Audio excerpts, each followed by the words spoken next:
Hey, everybody, welcome back to TNTT, Truth Not Trash with Tim. And we're going to continue our special on the Constitution. I know it's been a few days since I created a video. Christmas got in the way, had grandkids over, had some family over, went to a couple parties. It was cool.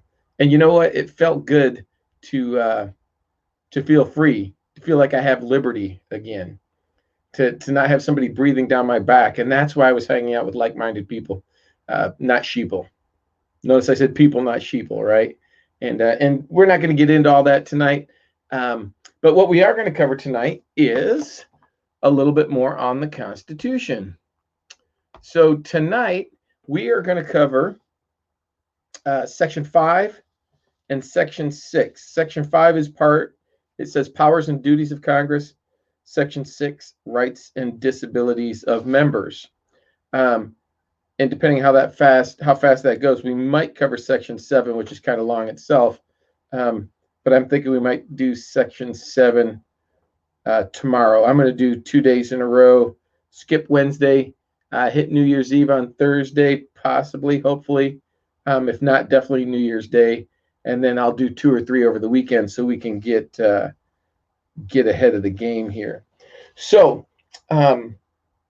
once again, I like to do things fun. I like people to realize that the flag matters and that people matter and that our country matters. And so what I'm going to do is I'm going to start this off with a little video. I think it's about 4 minutes long. So bear with me while I pull this up. And I think you're going to like it. And it sets the mood. It's something that I think will set the mood for us, and we will be good to go. All right, so there it is. Let me get the play button going, and enjoy. I would like for you to know that I believe that if our flag could speak, these are the words that it would say. Ladies and gentlemen, I now present Old Glory. I am the flag of the United States of America. My name is Old Glory. I fly atop the world's tallest buildings, and I stand watch in America's halls of justice. I fly majestically across the great institutions of learning, and I stand guard with the greatest military power in the world. Look up and see me. I stand for peace, truth, honor, and justice. I stand for freedom. I am confident, I am brave, I am proud, and I am ready. When I am flown with my fellow banners, my head is held a little higher, my arms a little truer. Except for my God, I bow to no one. I am recognized all over the world. I am sovereign, I am saluted, I am respected, I am honored, I am loved, and yet I am feared. I have fought in every battle of every war for more than 200 years. Some of these battles include Gettysburg, Shiloh, Appomattox, San Juan Hill, the trenches of France, the Aragon Forest, Anzio, Rome, the beaches of Normandy, Guam, Okinawa, Korea, Quezon, Saigon, Vietnam, Afghanistan, Iraq, Kuwait, Syria, and scores of other places long forgotten by all, except those that were there with me. I know because I was there. I led my special operations forces in the quiet of the night and at the tip of the spear. I saw them fight fearlessly throughout the globe every day of the year. I watched over them even during the casualties of Desert One, and they still loved me. I was on a small hill, Iwo Jima.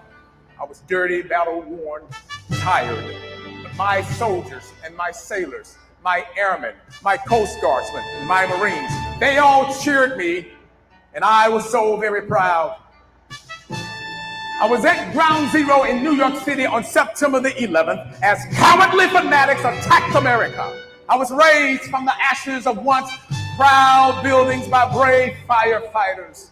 These were heroes who risked their lives to save others, showing all that America, although bloodied, will never be beaten because those who would destroy me cannot win. For I am the symbol of freedom, of one nation under God, indivisible, with liberty and justice for all. I have been soiled, I've been burned, I've been torn, and I have been trampled on in the streets of my own country. And when it is done by those whom I have served with in battle, it hurts. But hear me today when I say, I will overcome because I am strong. I have slipped the surely bounds of earth, and from my vantage point on the moon, I stand watch over the uncharted new frontiers of space. And I have been that silent witness to all of America's finest hours. But my finest hour comes when my stripes are torn into strips to be used as bandages to cover the wounds of my fellow comrades on the field of battle. Also when I fly at half-mast to honor my soldiers and my sailors, my airmen, my Coast Guardsmen, my Marines. But most importantly, when I'm placed into the trembling arms of a grieving mother at the gravesite of her fallen son or her fallen daughter, I am so very proud. My name is Old Glory. Long may I wave, dear God. Long may I wave.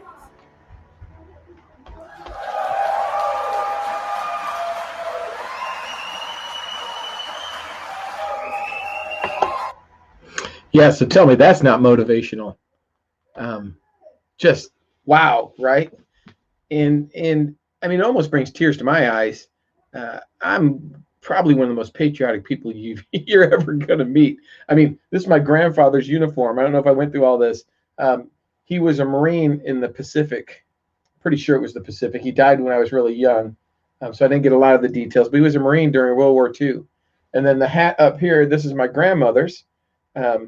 She was in the Navy during World War II. And that's kind of how they met, I think, was through the military and a party or something. And obviously the rest is history, right? We all know how that works out. I support the POW program, Salmon for Soldiers, a great program that brings disabled veterans fishing and makes them feel alive again. So we need to be patriotic. We need to understand our Constitution. We need to understand what it means. We need to understand why it says what it says, and we need to understand why the founding fathers wrote it the way they wrote it. So they anticipate. I mean, I think these guys were prophets in a way, because they anticipated what we would need to keep this republic together. And unfortunately, I see things crumbling around us right now.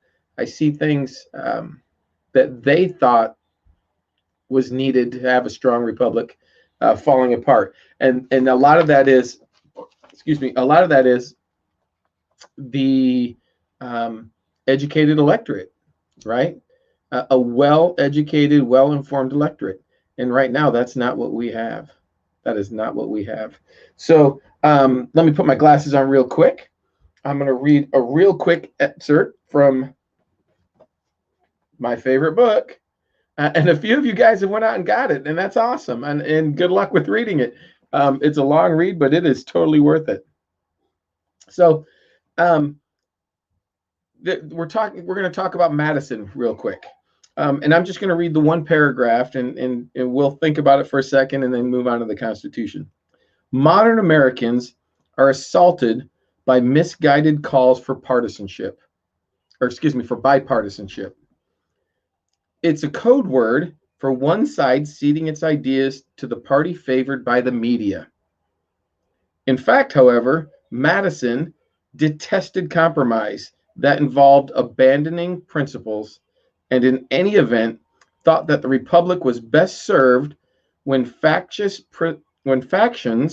presented extreme differences to the voters, rather than shading their positions toward the middle. The modern moderate voters, so highly praised in the media, would have been, well, he says anathema to Madison, who wanted people to take sides as a means of creating checks and balances. And so what they're trying to say here is that it goes to what I was talking about, right? We're not well informed anymore. We're isolated on either side. And And then there's all these calls for bipartisanship, but the facts are that you can't compromise your morals and who you are and what you believe, because if we give, others continue to take. And the more you give, the more they take. We've all heard it before, right? Give a inch, take a mile. So we've got to get back to this. And the fact that we need to have factions. We need to have people. And I know some of the founding fathers wrote against factionism. I know George Washington did. Some of the founding fathers thought it was a good thing. But we need this difference of outlook and opinion. And then we need the public to choose which side they decide is going to be best for them. If we keep meeting in the middle, then we end up with this wishy-washy freaking garbage. I mean, just look at this stimulus package they just put out in conjunction with the omnibus spending bill, which in itself is full of garbage.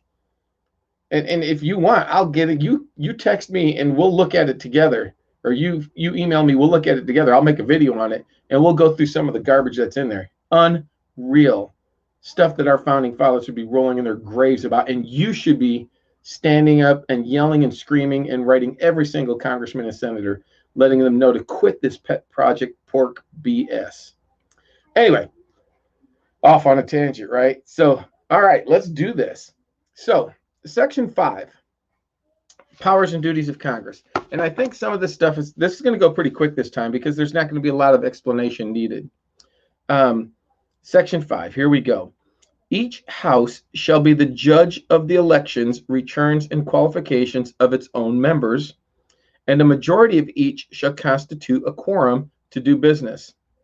But a smaller number may adjourn from day to day, and may be authorized to compel the attendance of absent members in such manner and under such penalties as each house may provide. Once again, we talked about this a little bit in Section 1. This is just talking about the rules of the House, the rules of the Congress. So they elect their own leaders inside the Congress, inside the House of Representatives, inside the Senate, both. So they elect their own leaders. They can create some of their own rules and regulations regarding how they do business. It's not written in stone. That's what this is talking about. It also talks about a quorum, which means that it has to have the majority of the body there to work. Each house may determine the rules of its proceedings, punish its members for disorderly behavior, and with the concurrence of 2/3, expel a member. Now that's interesting. Turn one of these lights off. So they can expel a member. Are there some members there that we think should be expelled? I'll bet you there's some on both sides. That I mean, I could come up with a few actually. But once again, they determine their own rules, and they determine how they proceed and how they create things and how they debate the things, not how they create things. We'll talk about how a bill is debated and put into place and put into law a little later. But once again, they can expel people for disorderly behavior and conduct. Typically, what we see is a censor, which means absolutely nothing. Means nothing. You know, if they were, you know, if all they're going to do is censor me, then I'm just going to say whatever the heck I want to say and do whatever I want to do because there's no teeth in it. It has no effect on you. All right. Each house shall keep a journal of its proceedings and from time to time publish the same, excepting such parts as may in their judgment require secrecy. And the yeas and nays of the members of either house on any question shall, at the desire of 1/5 of those present, be entered on the journal. So if you watch some proceedings of the House of Representatives or the Senate, especially in the committees, you'll see people requesting to have documentation entered in the official journal, entered in the official records. That's what they're talking about there. Those records are supposed to be made public.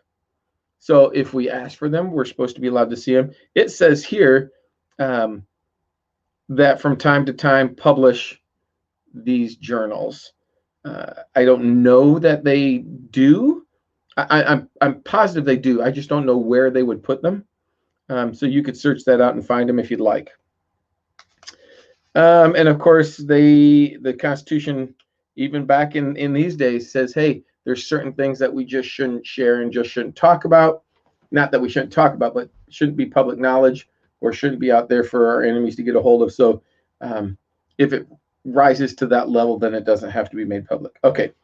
Neither house during the session of Congress shall, without the consent of the other, adjourn for more than 3 days, nor to any other place than that in which the two houses shall be sitting. So what it's saying is they have to meet in Congress at the People's House in Washington, D.C., because that's where they meet. And that's what's so frustrating. So absent Rick Larson, the guy I was running against, he was talking about he's got the COVID. Kind of ironic, right? I go out and meet 150,000 people, shake hands in person, face to face, and I'm perfectly fine. But one of the people who wears a mask constantly and tries to belittle you if you don't ends up catching this COVID. So little tangent, right? The facts are that the mask doesn't help you. I'm not saying it's not. Isn't it somewhat of a preventative of some kind? But we got more people wearing masks than we ever had before, and now we've got COVID growing faster than it's ever grown before. Got a brain? Make up your own mind. Common sense. Let's think about this a little bit. Masks are not helping. Wake up, sheeple. Okay, sorry. That was my tangent. All right. Neither house during the session of Congress shall, without the consent of the other, adjourn. So what it's talking about is if the Senate wants to adjourn, they can't do it unless it's okay with the House of Representatives and vice versa. And they have to meet in the congressional halls. All right. So that's section 5. Once again, not a lot of explanation needed. If I don't go off on tangents, things go a little quicker. Section 6, rights and disabilities of members. The senators and representatives shall receive a compensation for their services to be ascertained by law and paid out by the Treasury of the United States. They shall, in all cases, except treason, felony, and breach of the peace, be privileged from arrest during their attendance at the session or their respective houses, and in going to and returning from the same. And for any speech or debate in either house, they shall not be questioned in any other place. So let's break that down just a little bit. So it says here that they're going to get paid, right? So that was probably, it's not a bad thing, but that's probably one of the reasons why it has gotten to the point where it's a career for people, career politicians, right? Because not only are they getting paid by the government, I mean, look at our Congress and Senate. They haven't missed a check like you and I have. They haven't been sent home for 2 weeks without pay or laid off for 3 months. No, none of that. None of that. They get paid. And so it pays to be a politician, doesn't it? It sure does. It pays to be a politician. It shouldn't, though. It should be a sacrifice to your nation. It should be a civic duty. That's what the Constitution wanted it to be. It says here that unless you are committing treason, in service to be ascertained by law, compensation for their service to be ascertained by law and paid out of the Treasury. Says they shall, in cases of treason, felony, and breach of the peace, be privileged from arrest during their attendance and when they're on their way to and from Congress. So unless they're doing something really egregious, they have some diplomatic immunity. I think that's fine. I don't have a real problem with that. I would think and hope and pray that if you're a sitting congressman or senator, you're not out committing these things, Mr. Swalwell. You're not out cohorting with enemy agents, right? Like some senators and congressmen we know down in California. So, so I would hope they wouldn't be doing that. Although the founding fathers knew it was a possibility and put it in the Constitution.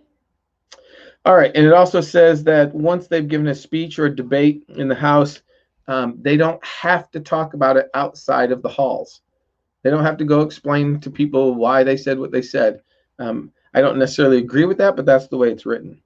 All right, continuing on, paragraph 2. No senator or representative shall, during the time for which he was elected, be appointed to any civil office under the authority of the United States, which shall have been created, or the emoluments whereof shall have been increased during such time, and no person holding any office under the United States shall be a member of either house during its continuance in office, his continuance in office. Basically, what it's saying is you can't, and this is why when President Trump or if Biden gets in and becomes president, this is why when they choose a congressman or a senator to go fill an appointed role, that congressman or senator has to resign their position. And if they resign their position is done, and it gets filled back in by the state that they came from, as we talked about earlier on in one of the other sections. So important to know that. So what are we sitting at? 20 minutes. I could get into the legislative process, but it's a little long. So I think we're going to stop there, and we'll continue on tomorrow afternoon.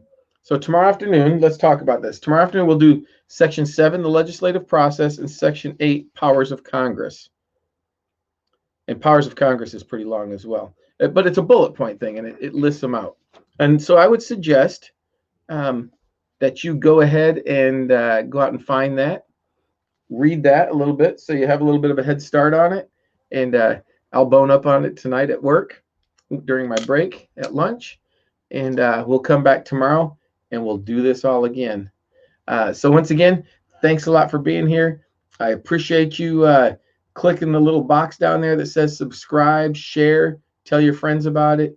It'll be a lot easier when I have 20 episodes out there and people can binge watch it. But it's important that we know this stuff. Once again, I'm not the expert. I'm not the perfect speaker. I'm not some guy with neon lights all around me and great computer software. I'm just a dude like you that knows something's wrong, and we need to get back to basics. The Constitution is the basics. All right, that's all for me tonight. So signing off. God bless you. God bless America, and you guys have a great evening. Good night.